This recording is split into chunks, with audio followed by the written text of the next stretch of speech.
আউযুবিল্লাহি মিনাশ শাইতানির রাজিম বিসমিল্লাহির রহমানির রহিম। প্রিয় শিক্ষার্থী, আসসালামু আলাইকুম। আজকে আমরা পরিসংখ্যানের আরেকটা ক্লাস নিয়ে চলে আসলাম। সেটা হচ্ছে আয়তলেখ অঙ্কন। অর্থাৎ আমরা এর আগের ক্লাসে আমরা দেখিয়েছি যে কিভাবে মধ্যক, প্রসারক এবং গড় নির্ণয় করতে হয়।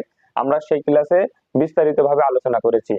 তবে আজকে আয়তলেখ অঙ্কন করব। এই আয়তলেখ অঙ্কন করা খুবই গুরুত্বপূর্ণ একটি ক্লাস, কারণ আমরা পরিসংখ্যানের 10 এই 10 পরীক্ষায় খুব সহজেই আমাদের আমরা জানি যে পরিসংখ্যানের 10 আমাদের লিখতেই হবে। যার কারণে এটা আগে থেকে জানা থাকে যে আমাদের খ নম্বরে মধ্যক, প্রসারক, গড় এর ভিতরে যে কোনো দুইটা আসবে, আমরা এখান থেকে দুইটার ভিতরে একটা অ্যান্সার করতে পারবো। একইভাবে আমাদের গ নম্বরেও আমরা আয়তলেখ, অজীব রেখা এবং বহুভুজ এই তিনটে যে কোনো দুইটা আসবে, আমরা একটা লিখবো। এটা আমাদের আগে থেকেই জানা। কিন্তু অন্য কোনো ম্যাথে আমাদের জানা থাকে না যে গ নম্বরে কি আসবে বা খ নম্বরে কি আসবে, এটা জানা থাকে না। তবে আয়তলেখ, বহুভুজ, অজীব রেখা এটা আমরা জানি, যার কারণে আমরা এটা পরীক্ষায় আসবে আর আমরা সহজে কিভাবে এখান থেকে 4-এ 4 পেতে পারি। তবে কিন্তু 4 পাওয়ার শর্ত হচ্ছে আমরা 3টে ধাপে আমরা এটা করতে পারি। যদি 3টে ধাপে আমরা করি, তাহলে আমাদের কি হবে, যারা 25 ব্যাচের পরীক্ষার্থী আছো তারা সহজেই 4 পাবে। কিন্তু আমরা এই 3টে ধাপ আমরা ফলো করি না। যেমন আয়তলেখ অঙ্কনের ক্ষেত্রে আমাদের সর্বপ্রথম সারণী করতে হবে, তারপর লেখচিত্র অঙ্কন করতে হবে, এবং লেখচিত্র কিভাবে উপস্থাপন করেছি সেটা আমাদের পরীক্ষার খাতায় লিখে দেখাতে হবে। এই 3টে ধাপে যদি করি তাহলে আমরা সহজেই 4 পাবো। দেখা যাক আমরা আয়তলেখ অঙ্কনের ক্ষেত্রে আমরা এই 3টে ধাপ ফলো করে যদি আমরা আয়তলেখ করি, তাহলে আমরা এখান থেকে সহজে 4 পেতে পারি। দেখো, আমরা প্রশ্ন আমাদের যেটা এইভাবে দেওয়া থাকবে, আমরা সাথে সাথে লিখবো আয়তলেখ অঙ্কন করো। পরীক্ষায় আসার সাথে সাথে আমরা লিখবো আয়তলেখ অঙ্কনের সারণী। এটা উত্তর আমাদের আয়তলেখ অঙ্কনের সারণী। আমরা যেটা আছে 1 2 3 4 5 6টা ঘর আছে, আমরা 6টা ঘর এভাবে কেটে ফেলবো। 1 2 3 4 5 6 6টা ঘর কাটার পর আমরা এটা 3টে কলামে ভাগ করব। একটা, দুইটা, তিনটা। এই 3টে কলামে ভাগ করার পর আমরা যা আছে শ্রেণী ব্যাপ্তি আছে, শ্রেণী ব্যাপ্তি লিখে ফেলবো। আর এখানে লিখবো আমরা গণসংখ্যা। এই ঘরটায় আমাদের কি করতে হবে, এই ঘরটায় আমরা লিখবো অবিচ্ছিন্ন শ্রেণীসীমা। অবিচ্ছিন্ন শ্রেণীসীমা, অবিচ্ছিন্ন শ্রেণীসীমা। তাহলে এইটাই লিখবো আমরা অবিচ্ছিন্ন শ্রেণীসীমা। গণসংখ্যা আমাদের কত আছে, 5 10 20 10 5 আমরা লিখে ফেললাম। শ্রেণী ব্যাপ্তি আমাদের কত আছে, 31 থেকে 40, 41 থেকে 50, 51 থেকে 60, 61 থেকে 70, 71 থেকে 80। অবিচ্ছিন্ন শ্রেণীসীমা বের করার নিয়ম হচ্ছে, আমাদের এখানে যে 31 আছে, 31 থেকে 1 কমাই দেবো। 1 কমাই দিলে কত থাকে, 30 বসাই দিলাম। এবং ওই যে 1কে আমরা দ্বিখণ্ডিত করবো, অর্থাৎ 2 ভাগে ভাগ করব। অর্থাৎ 1কে যদি আমরা ভাগ করি তাহলে হয় 0.5 প্লাস 0.5, মানে 10, এইভাবে ভাগ করা হয়।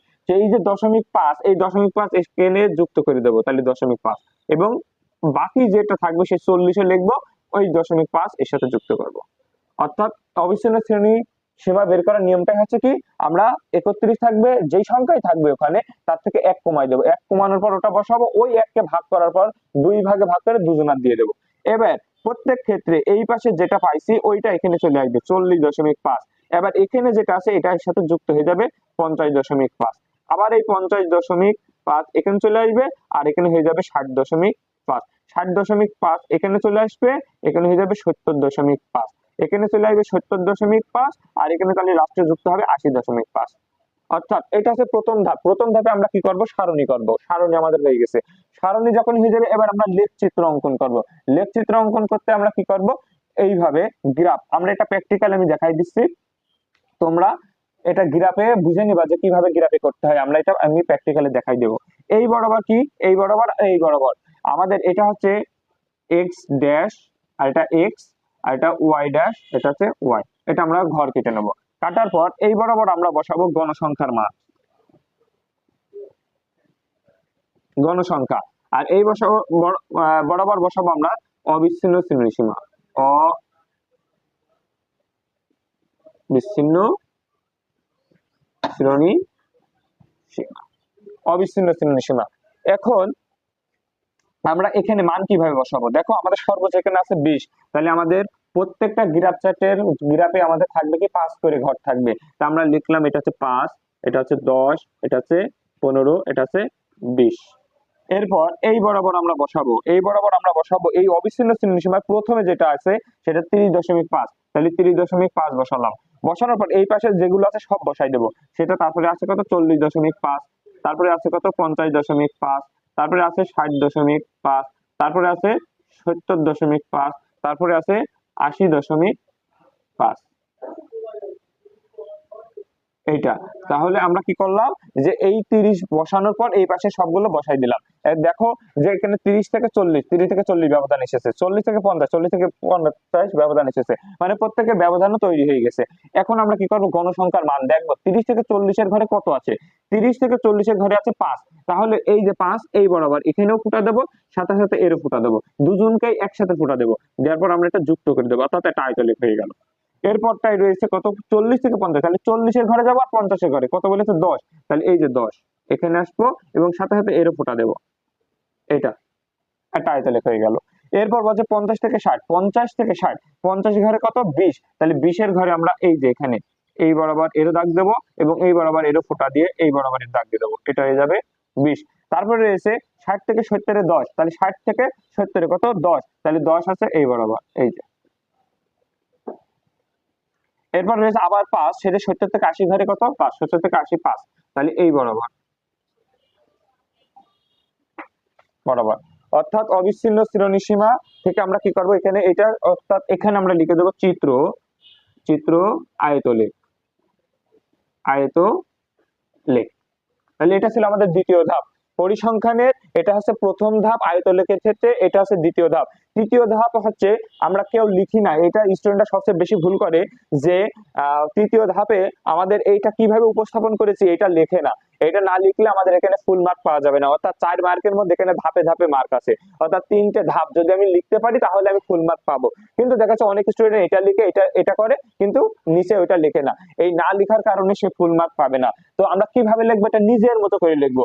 অনেকে মনে করে যে এখানে কিভাবে, মানে অনেকে দেখার চেষ্টা করে যে আসলে কি লিখলো, আসলে ওটা কিছু না, আমরা গ্রাফে যেভাবে উপস্থাপন করেছি সেভাবে লিখবো। তাহলে আমাদের গ্রাফে কিভাবে উপস্থাপন করছিলাম, আমরা প্রথমে দেখবো আমরা এটা ছিল ছক কাগজ, তাই লিখবো ছক কাগজে।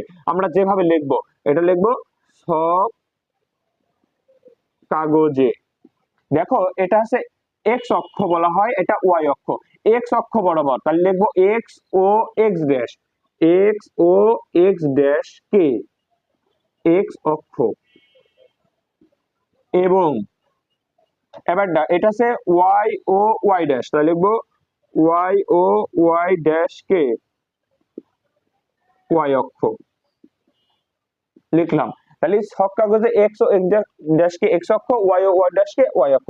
এক্স অক্ষ বরাবর কি বসাইছিলাম সেটা লিখবো, এক্স অক্ষ বরাবর লিখবো এক্স অক্ষ বরাবর, অক্ষ বরাবর আমরা বসাইছি কি অবিচ্ছিন্ন শ্রেণীসীমা, তাই লিখবো অবিচ্ছিন্ন শ্রেণীসীমা, এবং ওয়াই অক্ষ বরাবর কি বসাইছি ওয়াই অক্ষ বরাবর, ওয়াই অক্ষ বরাবর বসাইছি আমরা গণসংখ্যা, তাই লিখবো গণসংখ্যা। মান বসিয়ে লেখ চিত্র অঙ্কন করি, লেখ চিত্র অঙ্কন করি, উক্ত লেখটি হলো আয়ত। অর্থাৎ এটা কি হলো, আমরা উক্ত লেখটি হলো একটা আয়ত।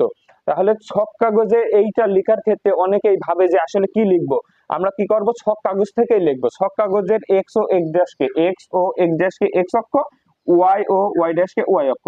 এক্স অক্ষ বরাবর কি বসাইছি অবিচ্ছিন্ন শ্রেণীসীমা, ওয়াই অক্ষ বরাবর বসাইছি গণসংখ্যার মান বসিয়ে লেখচিত্র অঙ্কন করি। উক্ত লেখটা একটি আয়ত, অর্থাৎ এইভাবে যদি আমরা লিখি তাহলে আয়ত লেখে আমরা 4/4 পাবো। কিন্তু অন্যথায় যদি আমরা শুধুমাত্র এইটা করলাম আর এটা করলাম, এটা লিখলাম না, তাহলে আমরা এখানে ফুল মার্ক পাবো না। আর আমরা জানি যে এখানে পরীক্ষায় এটা আসবে, মাস্ট বি লিখতে হবে, এবং পরীক্ষার আগের থেকে মনে হচ্ছে যে কেন জানি নকল পেয়ে গেছি, কারণ আমরা জানছি যে আয়তলেখ অজীব রেখার বহুভুজ আসবে, কিন্তু অন্য কোনো অঙ্কের ক্ষেত্রে আমরা জানি না। যার কারণে আমরা একটুখানি গুরুত্ব সহকারে যদি আয়তলেখ অজীব রেখার বহুভুজ শিখতে পারি, তাহলে আমরা এখান থেকে 4 সহজেই পেতে পারি। প্রিয় শিক্ষার্থী, অবশ্যই বুঝতে পেরেছো যে কতটা গুরুত্বপূর্ণ এই আয়তলেখ। এইভাবে যদি আমরা ক্লাস করি তাহলে আমরা আয়তলেখে 4/4 পাবো।